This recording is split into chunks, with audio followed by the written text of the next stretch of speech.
What's going on, y'all? I can't even get through this fucking intro. I'm so excited. What's going on, man? It is your boy shvde. I'm back. One Piece is back. Y'all know the drill. Let's get into this shit. Cover story. We have obviously Yamato and the Holy Inari Shrine Pilgrimage. This is volume 38. At the grave of a hero born in West Blue and brought up in Ringo. So last chapter they talked about visiting the grave. This chapter they're actually visiting the grave. We see a lot of grave sites. It looks like marked by swords. So it seems like this is where swordsmen are laid to rest, at least swordsmen who served the country. Options for who this hero could be, going off the wiki, I didn't really see anybody but Jigoro, who was born in the West Blue. He was that swordsman who had that zombie who had Zoro Shadow. I also think I saw somebody tweet that who had Zoro Shadow, and he was from the West Blue. Outside of Jigoro, another person it could be, we don't know where Shiki was born. The thing about Shiki though, and the only reason why I mentioned Shiki is because he's obviously coming up in the current story, and it's at points in time of this cover story, it has been tied to the current story. So like his aesthetic also kind of fits, just a Wano swordsman, but at the same time, he's a dickhead. So like, I don't know why he would be a hero of Wano. But yeah, that's the cover story, or at least as much as I want to talk about it. I'm ready to talk about this chapter. So we get a quick we get a quick ass little summary of what happened 63 years ago around the time Loki was born, when Big Mom killed Yorl, Cascade Yorl. That nigga got gunned down by a little girl in some motherfucking jammies. Like, that shit there is crazy.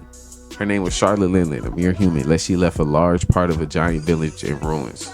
Like, burning shit down, Then it says she would later go on to become, an emperor, and her epithet was Big Mama. That same year, Elbaf faced a string of tragedies. It was calamity after calamity. Sudden fires, windstorms, and bitter cold waves devastated the crops.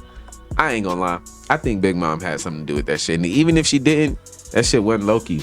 So it goes on to say like how the giants couldn't even fish because of the famine. I'm pretty sure the whole ecosystem was fucked up. The animals was probably bony as shit.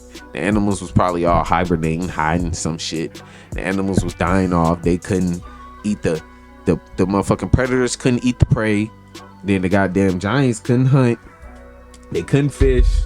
Shit was bad, right? And I think that this is really important.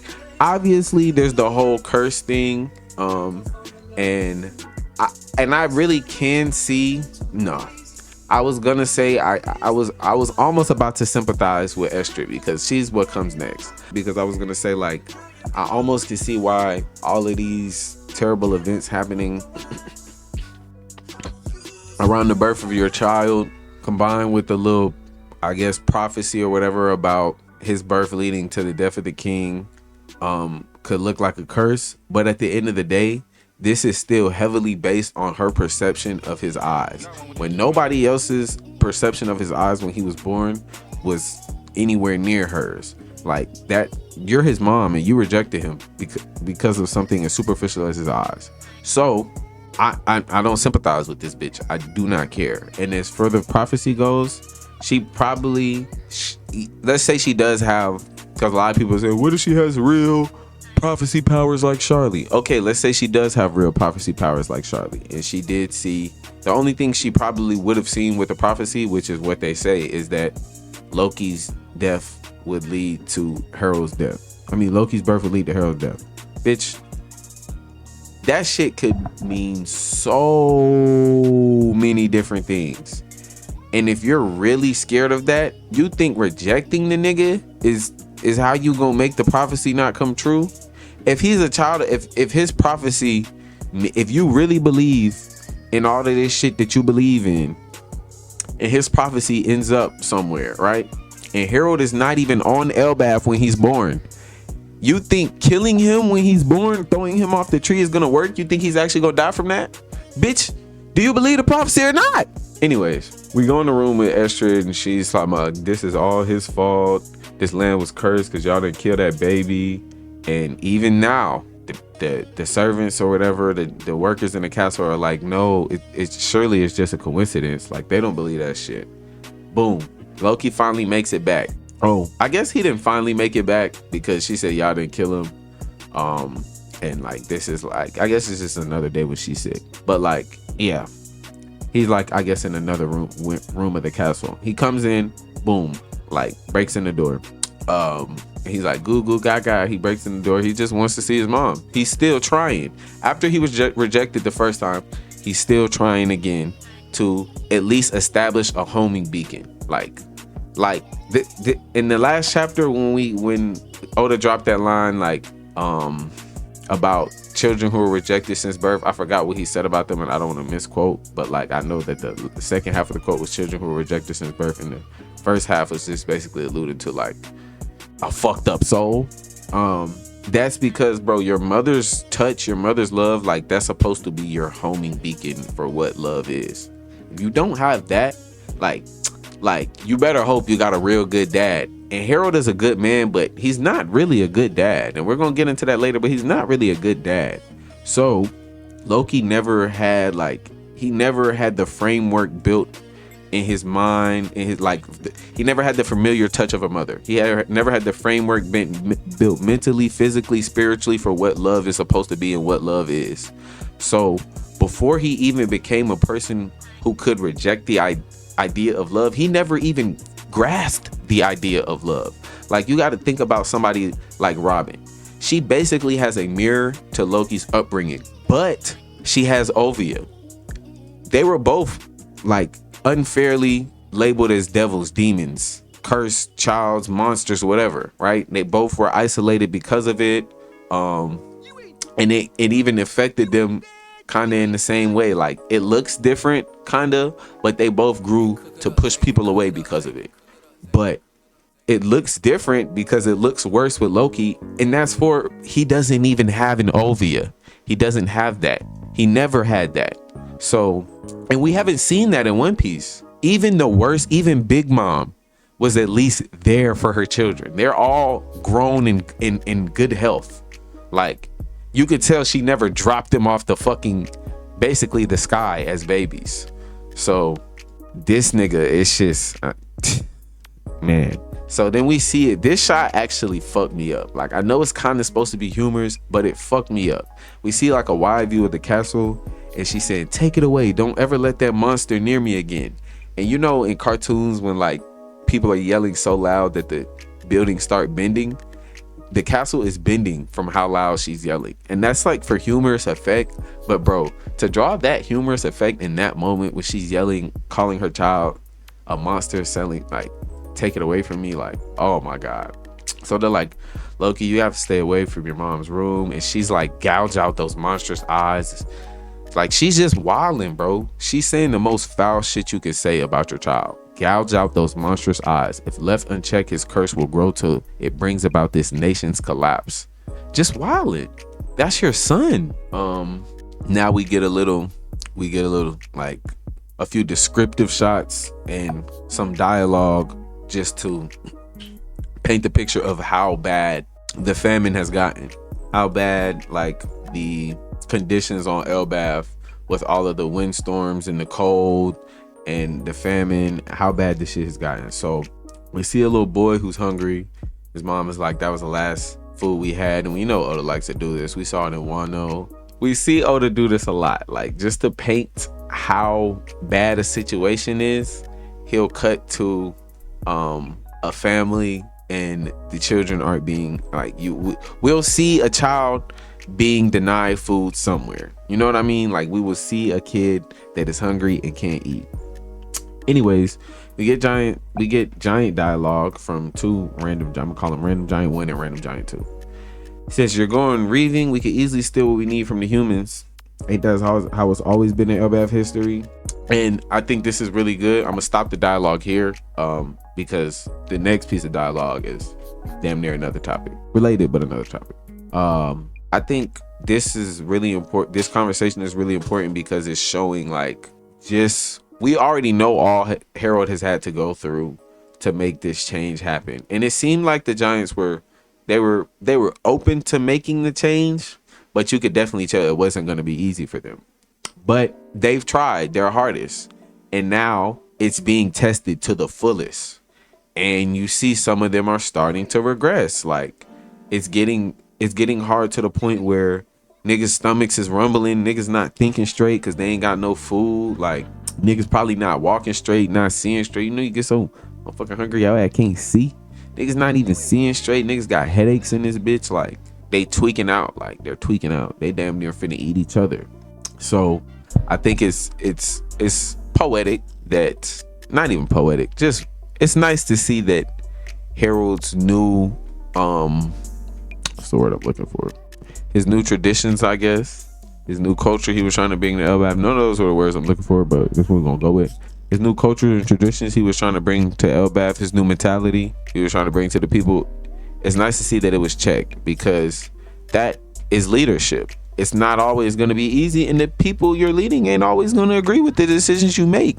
And even if they do agree at first, if they agree when shit is going good, that don't mean that they just gonna agree when shit is going bad. Like they gonna be like, oh, nigga, something gotta change because nigga, like it's easy to be like, oh yeah, we'll do whatever the fuck you want to, when everybody mouth fed and everybody goddamn, you know what I'm saying, everybody cool and shit. But when it ain't no food and you want to take a nigga shit, but your king said no fighting, nigga, I'm hungry as fuck. Fuck the king, I gotta eat. You feel me?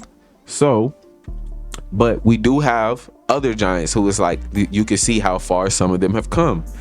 The next piece of dialogue: don't be ridiculous. A senseless raid on them will only bring shade to LBAF. That's the law of the land now. So we get both sides, and I fuck with that. Those bastards from Hunter's Village are attacking. What are they? And that's crazy, because that's the village by the castle, if I'm not mistaken. I don't know if, because it's Hunt in OP and TCB, it said Hunter's Village, but I do know that the village by the castle is Huntsman Village in the official. I don't know if this is just a mistranslation of Huntsman Village, but I would assume it is. If not, it's a completely different village, Hunter's Village. But I think this is Huntsman Village, which is also, no, it has to be, because this is the village that Ida stays in. Unless we just, because it does, I don't know. I still don't know. I said it has to be. I don't know, because we could be cutting around a lot. But we are about to get to Ida and Howardin soon. So I would assume that this is Huntsman Village, because that is where Ida moved. She was from she lived in Eastern Fishing Village at first, but she moved to Huntsman Village to stay close to the castle, close to Harold, when she was denied his marriage by the elders, or when he was denied her hand in marriage by the elders, really, or vetoed, blocked, or whatever, her hand in marriage by the elders after she had Howardin.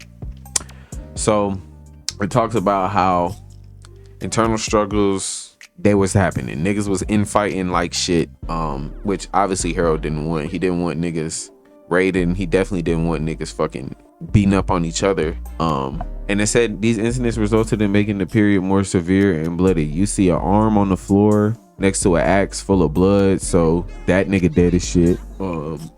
So yeah, they wasn't just fighting over food, they was killing each other over food. Like I'm pretty sure niggas was cannibals, but like, you know, that's just headcanon. But I'm pretty sure niggas was eating each other. I ain't gonna lie. And if I get hungry enough, I might fuck around and eat this nigga. I might fuck around and eat that nigga.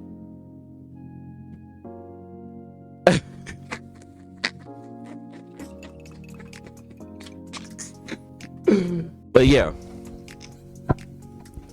you know what I'm saying? Times get tough. They might be cannibalizing shit. Who knows? But yeah, country was fucked up. They said it was engulfed in chaos and misery. Then we get to like a group of giants talking. We got the old man leader talking. Everybody else standing around dick riding him.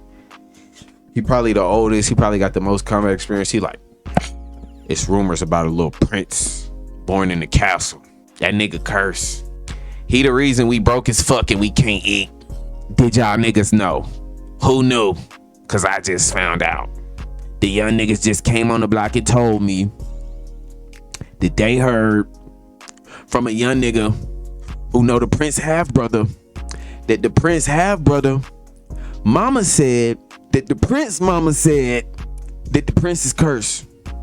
So we gotta kill the prince half brother. What the where the fuck did my nigga Howard come? Like, why do Howard gotta die? Why do Howard gotta die for this? What the fuck did he do? Like, this old ass man. And that's, bro, how I was talking, bro. I wasn't doing that shit for comedic effect. I swear to God. That's how I envision this nigga talking. Like, one of them old ass niggas on the block who just sound crazy as shit. Like, who just sound like skeptical as fuck of everything. Who sound crazy. Who just sound like, why are we listening to this nigga? Why does this nigga have a platform right now? Why does he have a soapbox, a voice? Why? So yeah. They break down the doors to Ida them crib. Hey, Howard, your brother doomed this country with his curse. They like, you take responsibility as a sacrifice. Ida like, the hell y'all niggas talking about? My baby gonna live forever, which is so cute. Like, she like, man, he gonna live forever. I ain't got really too much to say about that, except for that's really every parent dream, and I just love Ida as a mother. Like, she's amazing. He said, Cannon Eater, you're nothing but an outsider who seduced Harold. She said, go to hell, I love this country. In OP Skin, she said, shut up, love knows no bounds. Which I honestly like OP Skins more, but I'm pretty sure TCB Skins is more accurate because they usually are.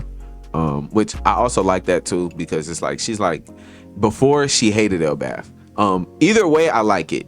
If it's the OP Skins translation, it speaks to Harold's change for her. And if it's the TCB translation, it speaks to Ida's change for him. Because if it's the Herald translation, remember last chapter when they were like, when Ida and Harold were sitting on like the railing of the ship and the giants were looking at them, the crew members were looking at them, they were like, what the fuck is wrong with King Harold? I hope he figure this shit out soon and get this shit together. Like, what the fuck, this nigga acting strange. And then now in this chapter, he's like, you're nothing but an outsider who seduced Harold. So it's like, and also last chapter, you see like once he got Ida and they integrated and they started with the whole diplomacy mentality and all of that, like they loved Ida. They know Ida's character at this point. But, and also this nigga is a bitch who's saying this, but just in general, I feel like there's a point to this. This is just showing like how the hunger has driven some of them to switch back to that original mentality of like, oh, it's your fucking fault. Like, you seduced our king, you changed our king, because if you didn't change Harold, he would let us go steal from niggas right now. You feel me?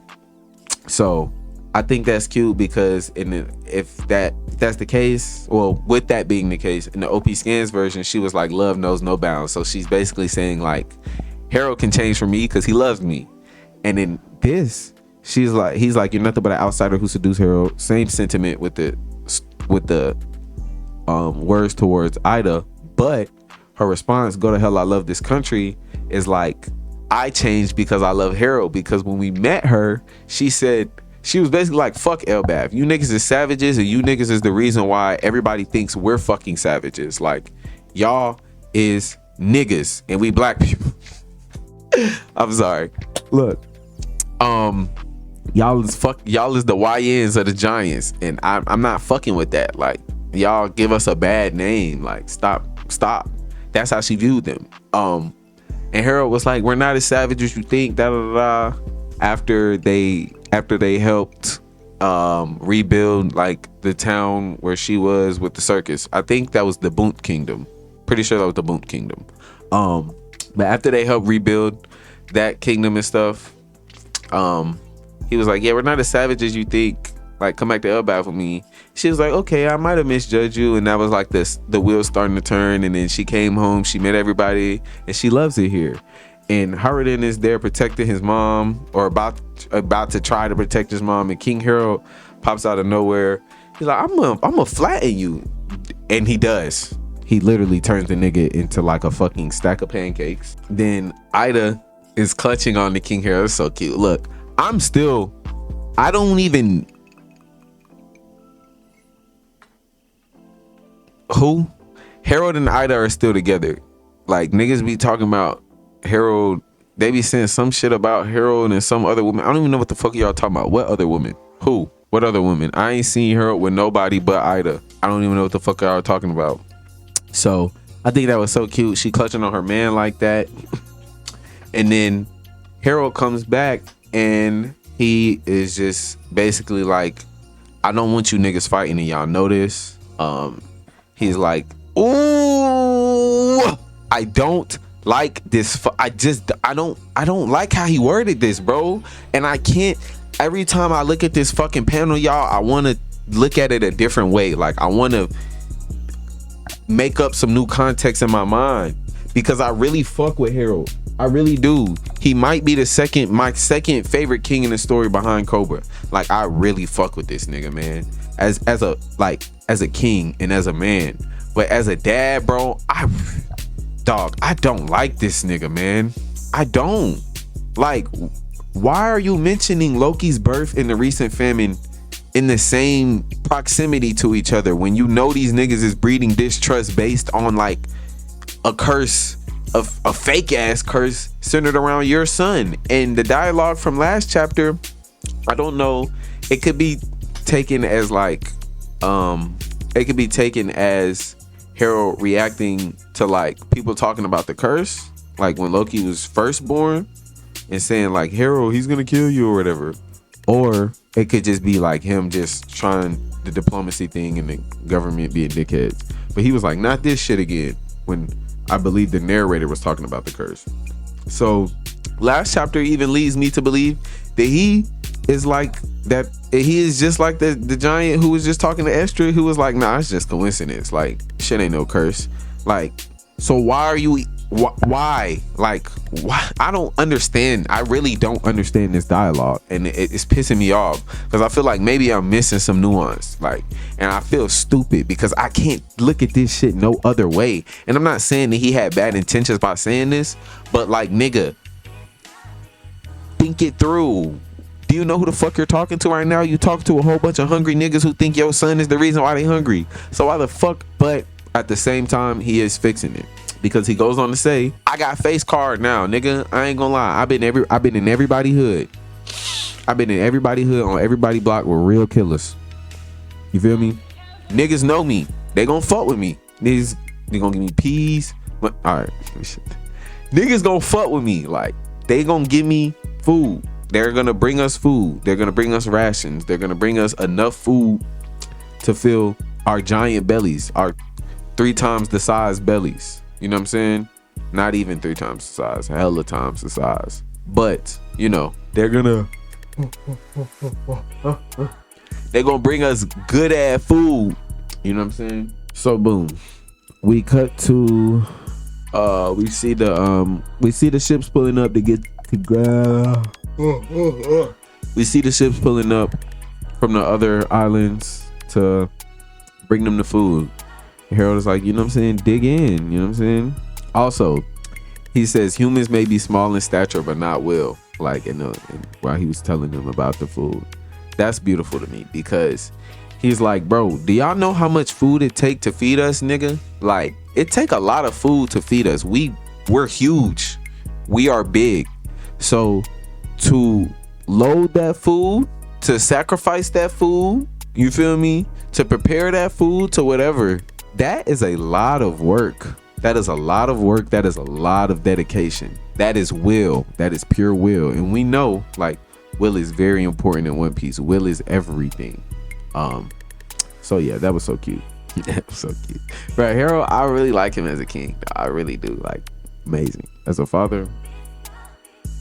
And the humans are like, how we supposed to dock on an island this as big as you expect? That's so cool. So the giants are literally digging in and crying, and they're like, man, if these folks are ever in a favor, like are ever in a pinch, I don't know why I'm yawning, because I'm not tired and I need to lock in for this ride. If these good folks are ever in a pinch, it'll be our job to return the favor. This tiny world is ours to share. Beautiful. Fucking beautiful. Like it just feel like everything this nigga wanted to do is really starting to materialize and come full circle, and it's just, I'm happy for him, because we seen the journey from somebody who didn't even want he never even gave any indications of wanting to take Elbath in this direction.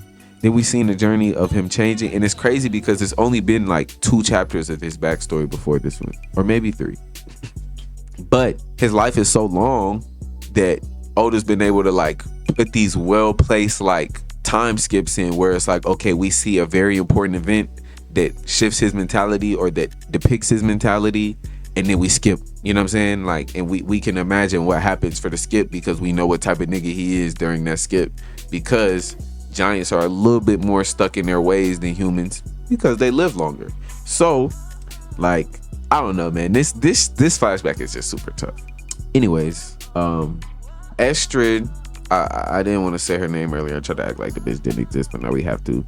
She kept saying like, it's the curse, it's the curse, it's the curse. I don't even want to spend too long on this shit, man.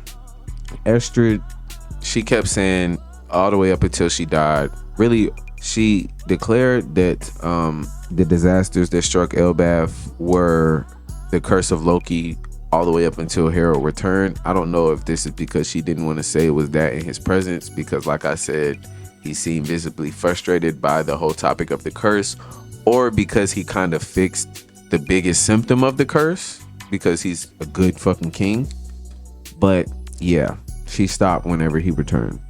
But what she didn't stop do was denouncing him with hatred. So all of that gouge his eyes out shit, he's a monster shit, I hate him, all of that shit was still there. She just didn't say that baby is the downfall of this country, but everything else was there. We see her funeral, we see Harold crying for the bitch. I don't know why he crying for her. Fuck her, I would be hooting and hollering. I would be having a blast at that bitch funeral. I would be literally moonwalking on her casket.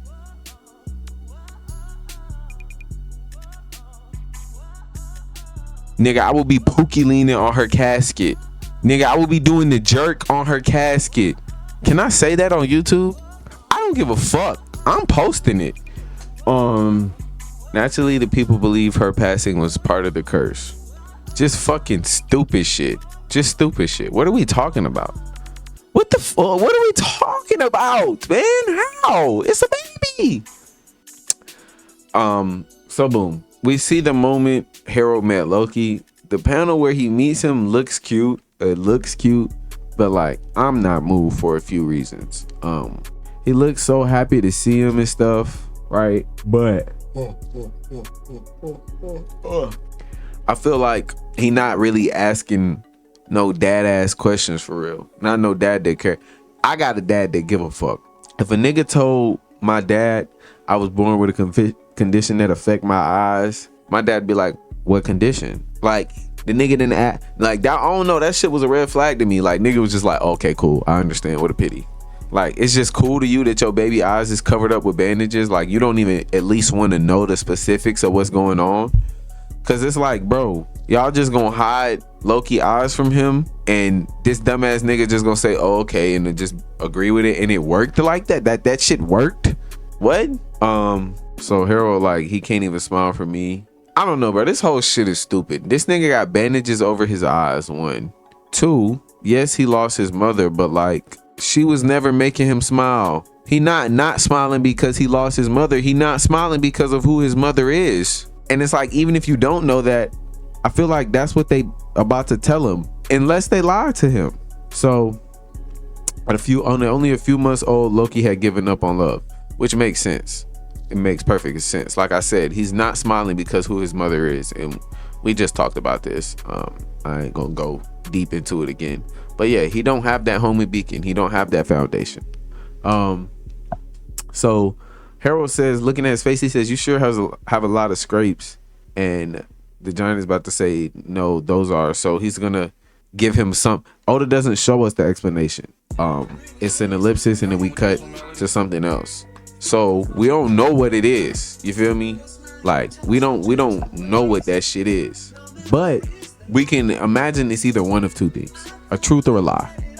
He either told the nigga, your dead wife, she threw your baby off the fuck. She yeeted that nigga. Steph Curry, he no look. She shot that bitch, turned around and looked at the bench, You feel me? Right off the branch. Yep, Route 5. She went over there to Route 5. Bitch ran all the way to the edge. She was just in labor, by the way. She was just in labor. Just having contractions and shit. Water broke, all of that. Just having contractions in labor. Pushed the baby out her coochie. Ran to the edge of Route 5. That branch right there. With the baby tucked in her arm like a football. Then she switched to basketball stance. She had the baby like this. Then she switched to basketball stance.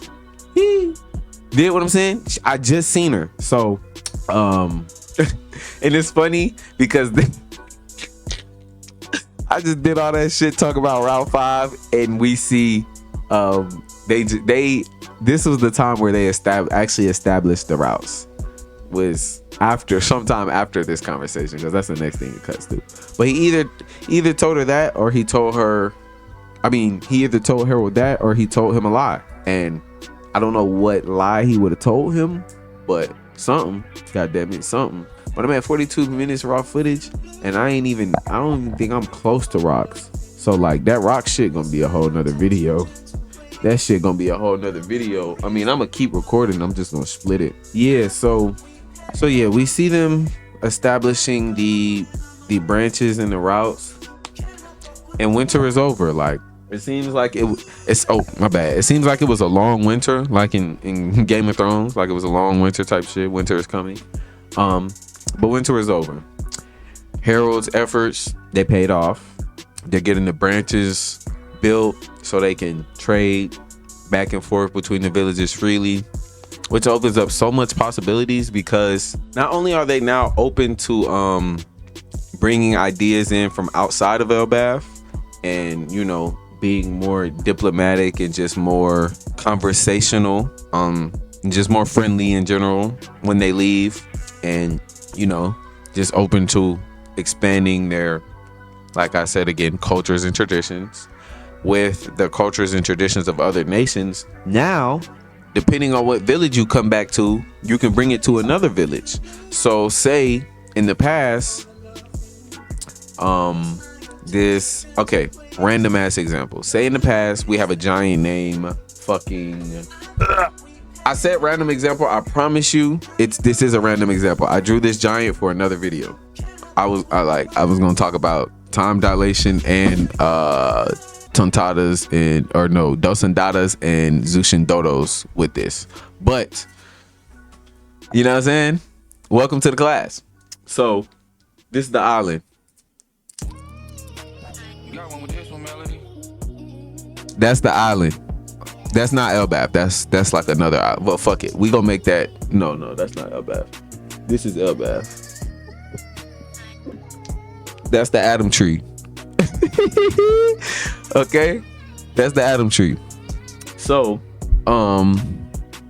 say a giant goddamn from the Eastern Fishing Village go to this island and learn a new way to knit, like to sew, to knit, crochet, whatever. But he can't do that shit himself. But he saw it happen. He learned it kind of like, he was like, oh, I actually need to come back this way. I'm dumb. He was like, teach me a little bit. Right? Okay, y'all following me? He brought it back to his grandma, or he brought it back to one of the older women in his village. She not doing much traveling to the other villages, especially, and she's not traveling back and forth her damn self. But she's not doing much traveling to the other villages, especially before that little branch was set up, right? The little branch and routes was set up. So now that this is here, it allows for so many opportunities like that one, like that small little niche knitting technique that was only gonna ever be in Eastern Fishing Village probably. Now that shit gonna be in Huntsman Village. That shit gonna be in goddamn whatever village, Dick in the Booty Village, whatever. And same goes for every other thing they would have learned from the other humans. So that shit is cool. It adds for a lot. It opens way. It makes way for a lot.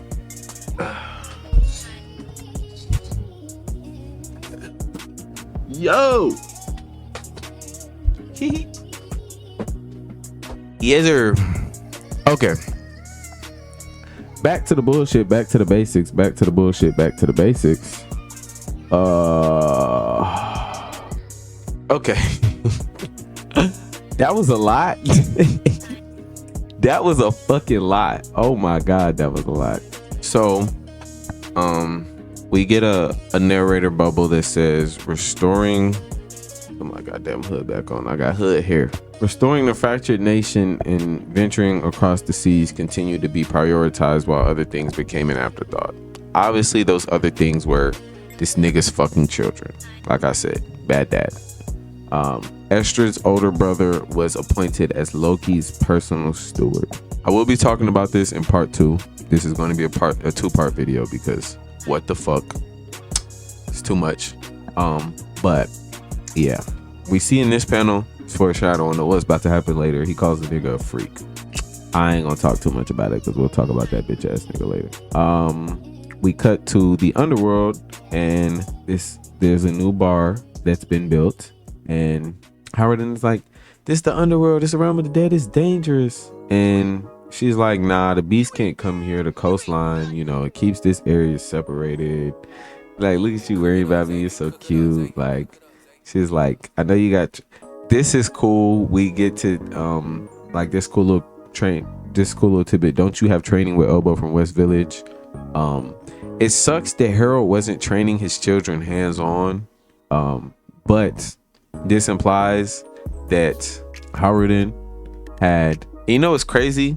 I don't think Loki ever went to training. Like no, I do. I think he did actually.